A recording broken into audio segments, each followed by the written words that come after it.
Pensiero del giorno, mercoledì 15 gennaio. Crescere nella fedeltà. Cristo ci ha liberati perché restassimo liberi. Galati capitolo 5 versetto 1. La salvezza, questo dono così prezioso, non ci è stato ottenuto da Gesù perché la trattiamo con leggerezza e superficialità. Pur venendo da Gesù, il permanere in essa ora dipende da noi, dal nostro impegno personale. Richiede quindi fedeltà a Gesù, a ciò che Lui ci dice, al dono che ci ha fatto, e questo specialmente nei momenti di tentazione, di prova che il Signore permette per farci crescere spiritualmente. Richiede soprattutto una perseveranza umile e fiduciosa nel saper ricominciare dopo ogni sbaglio, dopo ogni fallimento, piccolo, grande esso sia. Come vivere allora questa parola?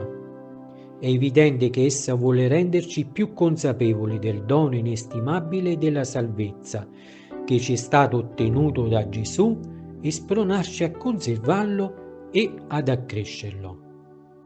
Anche per noi possono venire dei momenti difficili, momenti di buio, di incertezza, nei quali siamo tentati di ritornare alle vite di prima, alla falsa libertà del mondo. In questi casi dobbiamo lottare con tutti, noi stessi, per dimostrare la nostra fedeltà e il nostro amore a Gesù. E ricordando tutto quanto ci ha insegnato, per affrontare tali circostanze, metterlo in pratica. Rifluirà in noi un senso di vera libertà, tornerà la speranza e la gioia.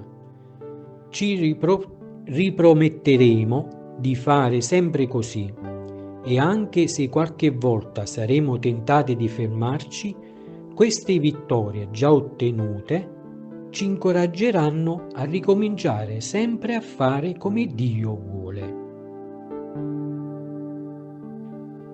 Chiara Lubick, estratti dal commento alla parola di vita del luglio 1989.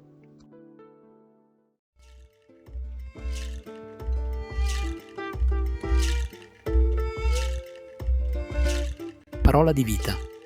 Gennaio 2025. Credi tu questo? Giovanni 11:26.